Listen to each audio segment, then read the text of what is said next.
PM Modi EVM hack करते हैं। PM Modi धांधली करके चुनाव जीतते हैं। पीएम मोदी सरकारी मशीनरी का दुरुपयोग करते हैं। इस तरह के आरोप आपने विरोधियों के मुंह से अक्सर सुने होंगे, जो कि वो अपनी हार की खींच निकालने के लिए प्रधानमंत्री मोदी और भाजपा पर लगाते हैं।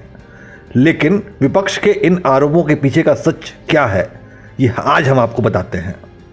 प्रधानमंत्री मोदी आज यानी कि 7 मार्च को धारा 370 हटने के बाद पहली बार जम्मू कश्मीर पहुंचे, जहां उन्होंने विकास कार्यों का जायजा लिया और कश्मीरी जनता से सीधा संवाद किया। जिसके बाद प्रधानमंत्री राजधानी श्रीनगर के बख्शी स्टेडियम में विशाल जनसभा को संबोधित करने पहुंचे। इस जनसभा के दौरान पीएम मोदी ने कुछ ऐसा किया जिसे देखकर समझ में आ जाता है कि वो इतने लोकप्रिय क्यों हैं। प्रधानमंत्री ने कश्मीर के युवाओं को संबोधित किया और उनसे जाना कि कैसे उन्होंने सरकारी योजनाओं का फ़ायदा उठाकर स्वावलंबन हासिल किया। और पहला नंबर था मोहम्मद नाजिर का।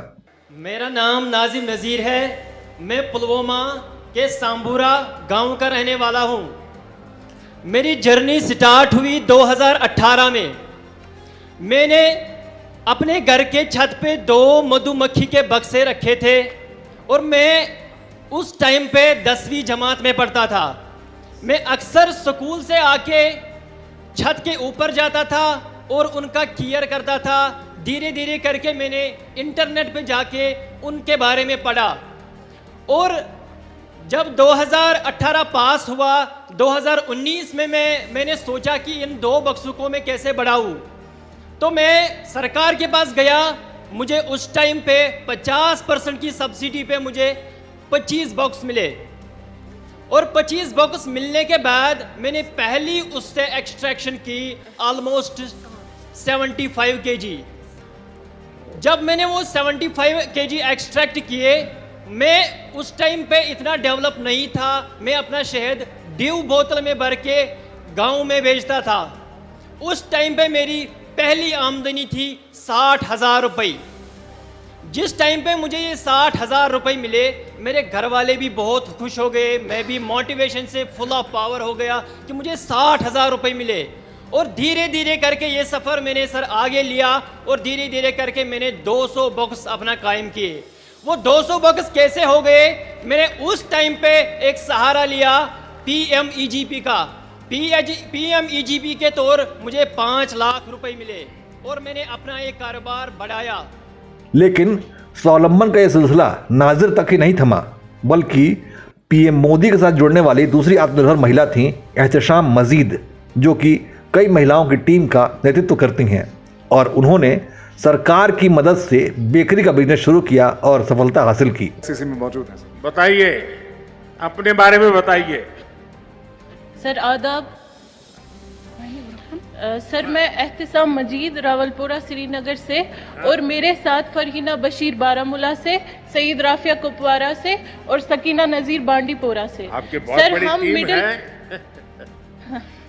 अच्छा, अपने बारे में बताइए जी। आपने इस व्यवसाय में कैसे कदम रखा और इसको कैसे बढ़ाया? जी सर हम लोअर मिडिल क्लास फैमिली से बिलोंग करते हैं। सर हम बचपन से ही बहुत पैशनेट थे बेकरी को लेके। जो ही हमारा admission food technology skill development में हुआ तो हमें ये लगा कि हमारे इस पैशन को एक दिशा मिली है। हमारा बेकरी को लेके एक आइडिया था। एज अ फूड टेक्नोलॉजिस्ट हम बेकरी में कुछ नए इन्वेंशंस करना चाहते थे ताकि लोग इजीली कंज्यूम कर सके, चाहे कोई डायबिटिक पेशेंट हो, कोई हेल्थ कॉन्शियस हो या फिर कोई नॉर्मल पर्सन। अब इस आइडिया को एग्जीक्यूट करने के लिए हमें सपोर्ट चाहिए था। फिर government polytechnic for women skill development ने हमें इंक्यूबेशन सेंटर दिया, जहां हमने 6 महीने तक काम किया। इस इंक्यूबेशन में हमें पैशन, सपोर्ट और मार्केटिंग स्किल्स मिले और कॉन्फिडेंस मिला आगे जाने का। जो ही हमारा चुनौतियां आई होगी, उन चुनौतियों को कैसे सामना किया आपने? सर हमने इंक्यूबेशन के बाद अपना मैन्युफैक्चरिंग यूनिट स्टार्ट करने का सोच लिया, लेकिन हमने कुछ एक्सपर्ट्स से राय ली जिनसे हमें ये मालूम हुआ कि ये एनओसीज पेपर वर्क हमारे लिए बहुत हैक्टिक और टाइम कंज्यूमिंग रहेगा। सरकार की तरफ से क्या क्या मदद मिली आपको? सरकार को कैसे मदद प्राप्त की आपने? सर 2019 के बाद जो गवर्नमेंट ने डिजिटल सेवाएं सिंगल विंडो सिस्टम बनाया, उससे हमारी सारी एनओसीज पेपर वर्क हमें घर बैठे ही ऑनलाइन ही कंप्लीट हो गई। सर हम 4 लड़कियां घर में, खाली बेटियां ही है, भाई हमारे कोई नहीं है, तो हम ऑफिसेज में जाके दर दर की ठोकरें खाने से बच गए और ऑनलाइन ही घर बैठे ही वो सारी सेवाएं हमें प्राप्त हो गई। श्रीनगर में रैली के दौरान तीसरी आत्मनिर्भर महिला पीएम मोदी से जुड़ी। उनका नाम था हमीदा बानो। वह गांदरबल की निवासी हैं। उन्होंने दूध का उत्पादन बढ़ाने में अहम योगदान दिया। हमीदा जी, मैं आपको बहुत बहुत मुबारकबादी देता हूं और मैं आपके विषय में, अपनी यात्रा के विषय में, ये सफलता की सीढ़ियां कैसे प्राप्त की, मैं जरूर आपसे सुनना चाहता हूं। जी आदाब सर, मेरा नाम हमीदा है। मैं ब्लॉक लार डिस्ट्रिक्ट गांदरबल से बोल रही हूँ। सर मैंने 12वीं पास किया था। 12वीं पास करने के बाद मैं घर में ही खेतीबाड़ी के कामों में घर वालों की मदद कर रही थी। तो फिर 2013 में NRLM स्कीम आई तो मैं इसके साथ जुड़ी। तो ये सर एक ऐसी स्कीम थी जो घर घर में गई और घर घर से हर एक औरत को बाहर निकाला, आप अपने पैरों पे खड़े हो सकते हो।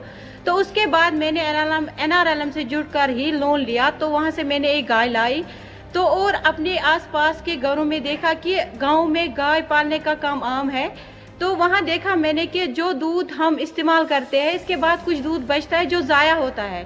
तो इसी पे मैंने काम किया और मैंने 2019 में एक मैन्युफैक्चर यूनिट खोला जिसमें मैंने इस दूध को प्रोसेस किया, जहाँ पे मैं एक पाउच पैकिंग करती हूँ और दही भी बनाती हूँ और मैं चीज़ भी बनाती हूँ। सर इसमें एक ख़ास बात ये थी कि मैंने न सिर्फ अपने आप को रोज़गार दिया बल्कि अपने साथ औरों को जोड़ा। जैसे मेरी बहनें, उनको जोड़ा जहाँ से मैं दूध कलेक्ट करती हूँ। और कितने लोगों को रोजगार मिला होगा आपके कारण? जी सर, मैंने अपने साथ 5-6 बंधु को जोड़ा है। उसके अलावा अपने प्रधानमंत्री मोदी ने सरकारी योजनाओं के लाभार्थियों से सीधा संवाद किया, उनकी हालत जानी और उनकी समस्याएं सुनी। इसे देश भर के करोड़ों लोगों ने देखा। अब भला ये बताइए कि केंद्र सरकार की इन योजनाओं से फ़ायदा उठाने वाले ये भोले भाले लोग आखिर क्यों नहीं मोदी का समर्थन करेंगे, क्यों नहीं भाजपा को वोट देंगे? ऐसे ही लोगों के समर्थन से पीएम मोदी और भाजपा हर बार ज़्यादा मार्जिन से जीत रहे हैं। लेकिन विपक्ष को लगता है कि पीएम और भाजपा चुनाव में गड़बड़ी करते हैं। जाकी रही भावना जैसी, प्रभु मुहूर्त ने देखा ही तैसी। उदय इंडिया के लिए अंशुमान आनंद की रिपोर्ट।